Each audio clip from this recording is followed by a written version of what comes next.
जय हिंद to all my respected aspirants on behalf of Gorilla Classes में आप सभी का स्वागत करता हूं। देखिए, हम आपके साथ करंट की न्यूज़ डिस्कस करते हैं। तो आज जो 10 सितंबर है उसमें देखिए कितनी इंटरेस्टिंग न्यूज़ आई हुई है।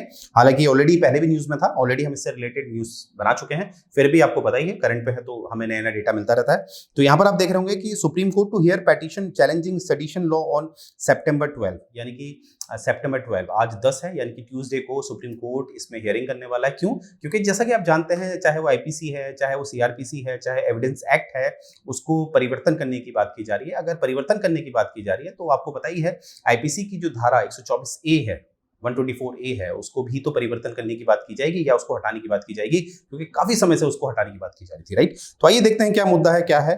ठीक है, तो अभी तो वो तो ट्यूसडे को पता चलेगा कि क्या होता है। ट्यूसडे को जो भी वर्डिक्ट आता है, कुछ भी जो माननीय उच्चतम न्यायालय कुछ भी कहेगा, आप तक वो पहुंचा दिया जाएगा गोरिल्ला क्लासेस की तरफ से, राइट। तो आइए शुरू करते हैं। इसका एक ऐतिहासिक जो पृष्ठभूमि है वो समझ लेते हैं। वो है कि जो सेडिशन लॉ है ये असल में 17वीं शताब्दी में इंग्लैंड में लाया गया था। ठीक है, अब देखिए उस समय क्या होता था, आज जो लोकतंत्र है ना, लोकतंत्र की तो खूबसूरती है कि वहां पर जो आलोचनाएं होती हैं उसका हम स्वागत करते हैं, राइट। लोकतंत्र की जो विशेषता है उनमें से एक विशेषता ये है कि आलोचनाओं का स्वागत, ठीक है, तर्कपूर्ण आलोचनाओं का स्वागत। परंतु एक समय जब राजा महाराजाओं का समय होता था, जब मैं 16वीं शताब्दी की बात करूं, 15वीं शताब्दी की बात करूं या 17वीं शताब्दी की बात करूं, तो उस समय क्या होता था, लोकतंत्र जैसी बातें कमी होती थी और तानाशाही ज्यादा होती थी, मोनार्किज्म ज्यादा होता था, राइट, राजशाही ज्यादा होती थी। तो वहां पर क्या होता था कि राजा के अगर विरोध में अगर आप कुछ बात करते हैं तो वो राजा की तौहीन समझा जाता था। इसलिए इस तरह के कानून लागू किए जाते थे जिसमें कि आप राजा के विरुद्ध कुछ नहीं बोल सकते हैं, ठीक है, क्योंकि इस तरह की जो जो जो आइडियोलॉजीज हमें मिलती हैं, जैसे फिलॉसफी हमें मिलती है, जैसे प्लाटो के हिसाब से आप देखिए कि जो राजा होगा वो तो फिलोसफर होगा, उसमें तो कोई कमी नहीं होगी, अगर उसमें कमी नहीं होगी तो उसकी हम आलोचना नहीं कर सकते। तो इस तरह के कानून बनाए जाते थे, राइट। तो इसकी एक शुरुआत हमें यहाँ से दिखती है कि ये सेडिशन लॉ हमें 17वीं शताब्दी 15वीं शताब्दी इसमें दिखते थे, राइट, क्योंकि उस समय लोकतंत्र काफी कम होता था, राइट। और अगर लोकतंत्र होता भी था तो सीमित था, जैसे आज काफी व्यापक रूप में है, परंतु उसमें सीमित था।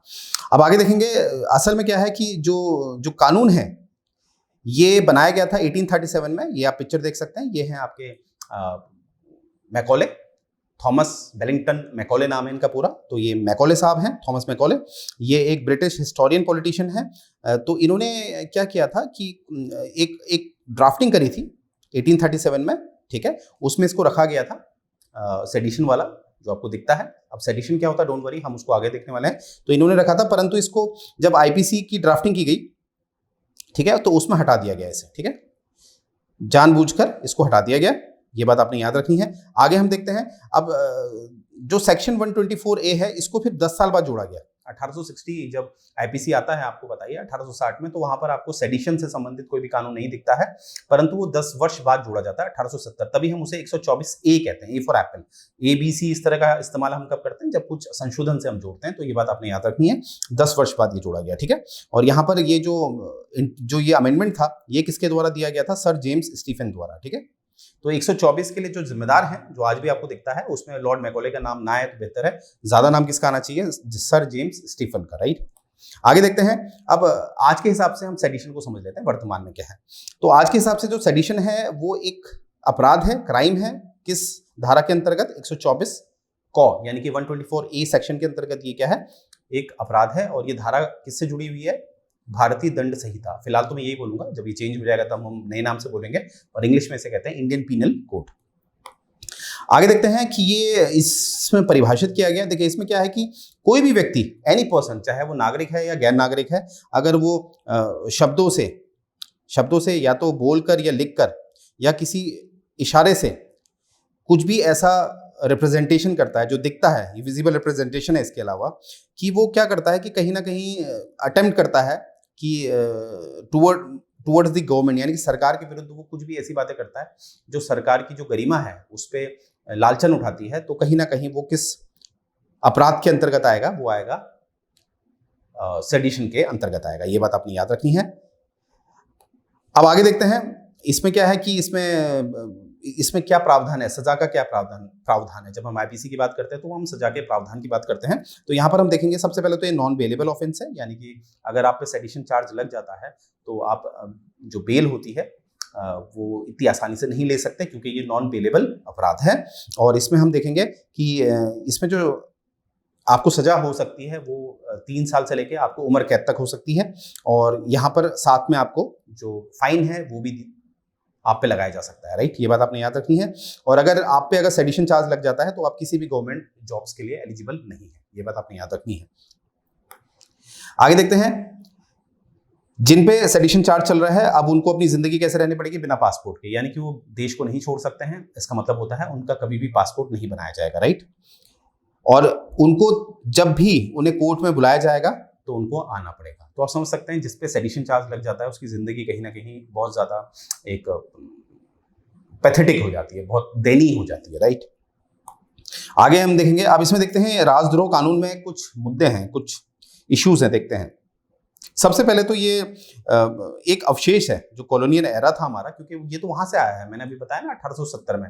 और जो कॉलोनियल एरा है, मतलब जब ब्रिटिशर्स हम पे शासन करते थे, जब हम उनकी कॉलोनी थे, और आज की अगर हम तुलना करें तो क्या बराबर है? नहीं, क्योंकि भारत आज एक संप्रभु देश है और भारत में लोकतंत्र है, जहां पर लोगों का काफी लोगों के अधिकारों की बात होती है। जैसे हम अनुच्छेद 19 की बात करें, ठीक है, अनुच्छेद 19 में तो लोग क्या है, सरकार के विरुद्ध बात कर सकते हैं अगर वो बातें तर्कपूर्ण हैं और उसमें कोई भी हिंसा का इस्तेमाल नहीं किया जा रहा है, राइट।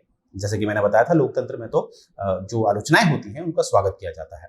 परंतु जब ब्रिटिशर्स थे तो वहां पर इस तरह का लोकतंत्र हमें दिखता नहीं था, और ब्रिटिशर्स तो कुछ नहीं, भारत का शोषण ही करने आए थे, राइट। तो कहाँ तुलना हो सकती है? परंतु ये तो जो 124A है, ये तो तब से चला हुआ आ रहा, जो कहीं ना कहीं प्रतीत होता है वो गलत है आज के समय से, राइट। तो ये कहाँ से आया था? ये तो कॉलोनियल एडमिनिस्ट्रेशन का था, और वहां पर क्या था कि वो लोग नहीं चाहते थे कि जो ब्रिटिशर्स की पॉलिसीज हो उसकी आलोचना हो, राइट।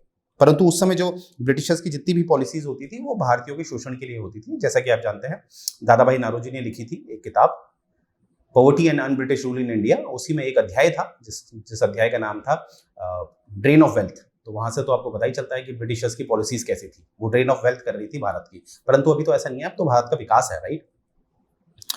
अब देखते हैं, जैसे स्टैलवर्ड्स मतलब होते हैं जो दिग्गज लोग होते थे, जो भारत के दिग्गज थे, जो फ्रीडम फाइटर्स थे, जैसे कि लोकमान्य तिलक, महात्मा गांधी, जवाहरलाल नेहरू, भगत सिंह इत्यादि। ऐसे लोगों को कहीं ना कहीं हमेशा गिरफ्तार किया गया था इसी के आधार पर, सेडिशियस, कि ये सरकार के विरुद्ध बोलते थे। अब देखिए, सरकार के विरुद्ध क्या बोलते थे? वो आज़ादी की बात करते थे, राइट। तो उस समय सरकार के विरुद्ध बोलना, जब भारत आज़ाद नहीं था, और आज सरकार के विरुद्ध बोलना, दोनों में फर्क तो होगा ना। उस समय तो आज़ादी चाहिए थी, अभी ऐसा थोड़ा है कि क्योंकि जो सरकार में बैठे हैं वो भी तो भारतीय हैं। इस समय नीतियों के विरुद्ध बोला जा रहा है। अगर वो नीतियां सही नहीं चल रही हैं तो उसमें अगर उनकी आलोचनाएं की जा रही है तो उसमें क्या गलत है? परंतु ये आज भी हमें जो सेडिशन से संबंधित जो ये धारा दिखती है, ये गलत है, right. 10 rampant use of sedition law recall the colonial area, यानी कि रैम्पेंट मतलब होता है अनकंट्रोल्ड, अनियंत्रित इस्तेमाल। इसका बहुत देखा जाता है सरकारों द्वारा, चाहे वो राज्य सरकार है चाहे केंद्र सरकार है, इसका अनियंत्रित होकर कहीं ना कहीं इस्तेमाल करती है, तो वो कहीं ना कहीं गलत दिखता है, राइट। आगे देखते हैं, अब यहाँ पर संविधान सभा वाली बात देख लीजिए। देखिए, संविधान सभा ने जब वो संविधान बना रहे थे तो जो ये आईपीसी का जो ये 124A जो सेडिशन है, राजद्रोह है, उसको क्यों नहीं अपनाया संविधान में? संविधान के किसी पॉइंट में क्यों नहीं रखा? इसके पीछे एक कारण है। इसको इसलिए नहीं रखा क्योंकि संविधान में अनुच्छेद 19 को रखा गया था, और ये माना गया संविधान सभा के जो सदस्य थे कि अगर हम इस सेडिशन को रखेंगे इसमें, तो ये कहीं ना कहीं अवहेलना करेगा किसकी? अनुच्छेद 19 की। और अनुच्छेद 19 का भी खासकर जो आपका आर्टिकल 19 है, उसका जो क्लॉज 1 है, जो स्पीच एंड एक्सप्रेशन की आजादी देता है, उसके विरुद्ध ये काम करेगा, और दिखता भी है, ठीक है। एक हमारा मौलिक अधिकार है, परंतु सरकार क्या करती है? ये सेडिशन की धारा का इस्तेमाल करके वो आप जो भी कहते हैं आपको गिरफ्तार कर लेती है, राइट। तो यहाँ पर आप देख रहे होंगे, तो यहाँ से हमने देखा संविधान सभा भी जो संविधान सभा के सदस्य थे वो भी इसके पक्ष में नहीं थे। आगे हम देखते हैं डिसरिगार्डिंग सुप्रीम कोर्ट जजमेंट। अब हम देखते हैं कि यहाँ पर हम देखते हैं कि सुप्रीम कोर्ट ने कुछ जजमेंट दिए हैं इस सेडिशन के लिए, फिर भी उसको नहीं माना जाता है। आइए देखते हैं कैसे। एक Kedarnath Singh versus state of Bihar case 1962, और ये फेमस है केदारनाथ केस 1962 कहते हैं इसे।